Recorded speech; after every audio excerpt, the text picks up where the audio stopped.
नमस्कार, मैं हूं दीपक शास्त्री। आप देख रहे हैं यूट्यूब चैनल ज्योतिष गुरु जी। जैसा कि आप जानते हैं, ज्योतिष गुरु जी यूट्यूब चैनल के माध्यम से अभी मैं आपको जानकारी दे रहा हूं मैरिज के रिगार्डिंग। मैरिज में डिले होने के कौन से बड़े कारण बनते हैं और उस स्थिति में उसका सटीक निवारण कैसे किया जा सकता है। इसी श्रृंखला के बीच आज हमारा विषय है, उम्र जब बहुत ज्यादा हो जाए और मैरिज नहीं हो पाती है, उस कंडीशन में क्या करना चाहिए, कौन से ब्रह्मास्त्र का प्रयोग करना चाहिए। क्योंकि ये बहुत इंपॉर्टेंट बात है। जब एक उम्र हो जाती है शादी की और लगातार जैसे जैसे टाइम बढ़ता जाता है, पूरे पारिवारिक जन चिंतित होने लगते हैं, विशेषकर माता पिता टेंशन में आने लगते हैं, और जिसकी शादी नहीं होती वह स्वयं अपने आप को हीन भावनाओं से ग्रसित करने लगता है, उसको स्ट्रेस आने लगता है, उसका तनाव बढ़ता जाता है, नेगेटिविटी बढ़ने लगती है बॉडी के अंदर। यह हमारे ब्रेन की स्वाभाविक प्रकृति होती है। तो देखिए, इस कंडीशन में क्या करें जब आपने सारे हथकंडे आजमाए हों, बहुत सारे उपाय कर लिए हों, अब उपाय भी करने का मन नहीं हो रहा है लेकिन सफलता मिल ही नहीं पा रही है। तो इस कंडीशन में आज मैं आपको एक ऐसी जबरदस्त प्रयोग विधि बताऊंगा जो 100% असरकारक होती है। देखिए, सबसे पहली बात तो मैरिज में डिले कुछ खास कंडीशंस में ही होता है। इसके लिए ऑलरेडी आप जाकर के मेरे चैनल पर प्लेलिस्ट चेक करेंगे, आपको इतने वीडियो मिल जाएंगे जिसमें एस्ट्रोलॉजी की बिल्कुल जो ऑथेंटिक मेरी रिसर्च है उसके ऊपर मैंने वीडियो बनाए हुए हैं, और उसमें मैंने उस प्रबल कंडीशंस का जिक्र किया है जो 100% आप चेक करेंगे तो आपकी कुंडली में जरूर मिल जाएगी। उन्हीं कंडीशंस में से एक सबसे बड़ी कंडीशन है, जिन जिन लोगों की भी उम्र बहुत ज्यादा हो जाती है और सारे उपाय करने के बाद भी शादी नहीं हो पाती है ना, वहां पर एक कंडीशन जरूर मिल जाएगी। क्योंकि मैं जो एस्ट्रोलॉजी के संदर्भ में आपको जानकारियां देता हूं ना, ये किसी किताबी ज्ञान की नहीं देता हूं, ये मैं प्रैक्टिकली अनुभव करके देखता हूं, वो जानकारी मैं आपके साथ शेयर करता हूं। कर्क और सिंह लगन की कुंडली का मैंने बार बार मेरे अधिकांश वीडियो में मैंने जिक्र किया है कि ये कंडीशन 100% मैरिज में डिले कराती है। आप जाकर के अपनी कुंडलियां चेक करें, कर्क और सिंह लगन के जो भी जातक या जातिकाएं होती है उनकी मैरिज में डिले 100% ज्यादा होता ही होता है। उपाय भी बहुत बार काम नहीं कर पाते उन पर। या उन लोगों को कर्क सिंह लगन की तो कुंडली होती है, साथ में जिन लोगों को राहु की महादशा चल रही होती है, जिन लोगों की मैरिज नहीं हो रही, आप जाके देखें विंशोत्तरी दशा में, उनको पता चलेगा कि हमें राहु की महादशा चल रही है। ये दो कंडीशन मैं बहुत ज्यादा देखता हूं, क्योंकि दिन में लगभग मैं 50 कुंडली तो चेक करता हूं। मुझे देश विदेश से बहुत सारे लोग मेरे से कंसल्टेशन लेते हैं, और ये मेरे अनुभव के तौर पर मैं आपको बात बता रहा हूं। कर्क और सिंह लगन की कुंडलियां सर्वाधिक होती है जिनमें मैरिज में डिले होता है, और विशेष करके उनको राहु की महादशा चल रही होती है। तो प्रिय दर्शकों, ये कंडीशन आप भी जाके चेक करना अपनी कुंडली में।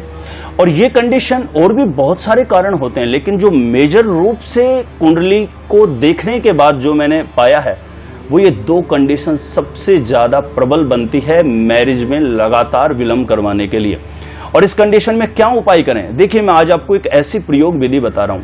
वैसे तो ये प्रयोग विधि यदि नवरात्रि के 9 दिन में किया जाए तो बहुत ज्यादा इफेक्टिव रहता है, क्योंकि नवरात्रि का जो 9 दिन का समय होता है, इस समय पृथ्वी पर सकारात्मक एनर्जी बहुत ज्यादा मात्रा में होती है। यानी हमारा जो भूमंडल है ये सकारात्मक ऊर्जाओं से आच्छादित रहता है। तो उस समय कोई भी संकल्पबद्ध तरीके से आप प्रयोग करते हैं, उपाय करते हैं, तो उसके सफलता के चांस बहुत ज्यादा होते हैं। लेकिन साधारण दिनों में भी इस प्रयोग को किया जाए तो इस प्रयोग को आपको 41 दिन तक करना चाहिए। सबसे पहले मैं लड़कों के लिए बता रहा हूं, बहुत सारे प्रयोग कर लिए, बहुत सारे उपाय कर लिए, लेकिन काम नहीं हो पा रहा है। जिन लड़कों की मैरिज में लगातार डिले हो ही रहा है, उनको सफलता नहीं मिल रही है, उनको जरूर एक बार ये प्रयोग आजमाना चाहिए। शुक्ल पक्ष में इसका शुभारंभ करना चाहिए, है ना। कृष्ण पक्ष में कभी भी शुभारंभ नहीं करें, शुक्ल पक्ष में विशेष करके गुरुवार के दिन से इसका शुभारंभ करिएगा। नियमित रूप से स्नान करने के बाद शरीर पर कोई ना कोई श्वेत रंग का वस्त्र जरूर धारण कर लें, और आसन सफेद रंग का लेके बैठें। सफेद रंग का आसन नहीं हो तो किसी भी आसन पर सफेद कपड़ा बिछा के बैठना है। घर का जो पूजा स्थान हो उसमें घी का दीप प्रज्वलित कर लें। और मैं जो ये मंत्र बता रहा हूं इसको रोज 1 माला प्रतिदिन सुबह करनी है, और इसी विधि से 1 माला प्रतिदिन शाम को करनी है। 41 दिन का ये अनुष्ठान है, और यदि आप इसे नवरात्रि में करेंगे तो 9 दिन के लिए भी ये पर्याप्त होता है, क्योंकि 9 दिन के अंदर ही जो आप साधारण दिनों में 41 दिन में करेंगे वो प्रभाव 9 दिन में भी जनरेट हो जाता है। कौन सा है मंत्र, आप नोट कर ले, मैं धीरे धीरे करके इसको समझा देता हूं। माला से भी कर सकते हैं या हाथों की उंगलियों पे काउंट करके भी आप इसको कर सकते हैं। जिन लड़कों की मैरिज नहीं हो रही है उनको ये मंत्र अवश्य 108 बार सुबह और 108 बार शाम को कर लेना चाहिए, क्योंकि इसकी जो वाइब्रेशन पावर है, इसकी जो स्फूर्णा है मंत्र की, जो तरंगे हैं आपकी बॉडी के इंटरनल पार्ट को हील करती है, आपकी बॉडी के उन सेल्स को जनरेट करेगी जो पर्टिकुलर एक ये एयर में होता है। ये प्रभाव आंखों से बुद्धि बल से देखेंगे समझेंगे तो समझ में नहीं आएगा। जो मैरिज को ग्रहण लगा देता है उस स्थिति को ठीक करेगा ये मंत्र, इसकी वाइब्रेशन पावर, इसकी तरंगे। तो आपको 108 बार सुबह और 108 बार शाम को करना है। मंत्र इस प्रकार से है लड़कों के लिए। दैत्य मंत्री गुरुस्तेषाम, मैं बहुत धीरे धीरे बोल रहा हूं, आप अच्छे से लिख सकते हैं इसको। दैत्य मंत्री गुरुस्तेषाम प्राणदश्च महाद्युति प्रभुस्तारा ग्रहाणाम च पीड़ाम दहतु मे भृगुः। मैं फिर से रिपीट कर देता हूं, अच्छे से आप सुन के स्वयं लिख सकते हो आप इसको।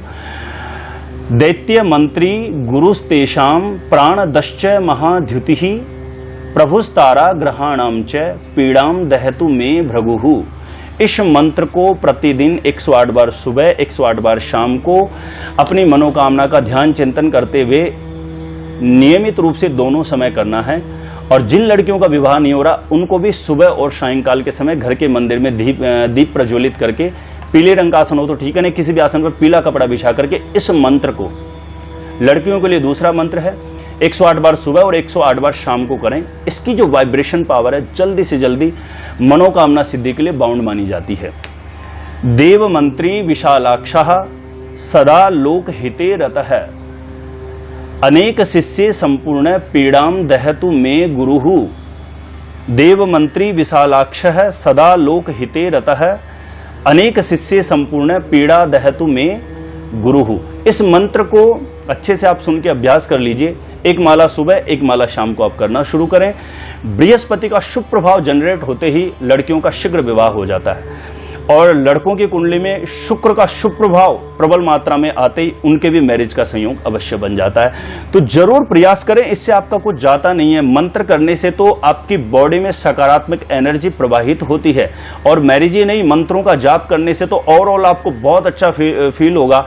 आपकी नेगेटिविटी बॉडी की रिमूव होती है। मंत्रों की वाइब्रेशन पावर से आप ऊर्जावान और एक अच्छे उत्साह में अपने आप को महसूस कर पाते हैं। इसलिए इसमें आपका कुछ नहीं जाता, इसको अवश्य करना चाहिए। साधारण दिनों में 41 दिन करना है, ध्यान रहे शुक्ल पक्ष के गुरुवार से स्टार्ट करना है, और नवरात्रि में 9 दिन, जैसे साल में 4 नवरात्रि आते हैं तो उसमें 2 गुप्त नवरात्रि आते हैं, 2 बड़े नवरात्रि आते हैं, किसी में भी आप इसका प्रयोग कर सकते हैं। तो मुझे पूरी उम्मीद है आप इसका प्रयोग करके अवश्य लाभान्वित होंगे। यदि आप मेरे द्वारा अपनी जन्म पत्रिका का साइंटिफिक सटीक ज्योतिष विश्लेषण प्राप्त करना चाहते हैं तो आप मुझे स्क्रीन पर दिए गए नंबर पर आप मुझे कांटेक्ट कर सकते हैं, और हमारा जो कंसल्टेशन चार्ज होता है वो पे करके आप मुझे मेरे द्वारा अपनी जन्म पत्रिका का सटीक विश्लेषण प्राप्त कर सकते हैं।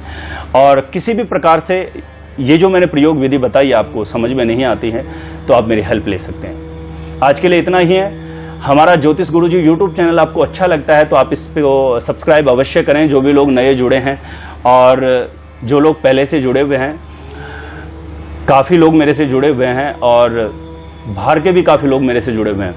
उनसे एक ही बात कहना चाहूँगा, यदि मेरे वीडियोज अच्छे लगते हैं तो जिन लोगों की मैरिज नहीं हो रही है वहाँ तक आप जरूर शेयर करिएगा। आज के लिए इतना ही। बहुत बहुत धन्यवाद, बहुत बहुत आशीर्वाद।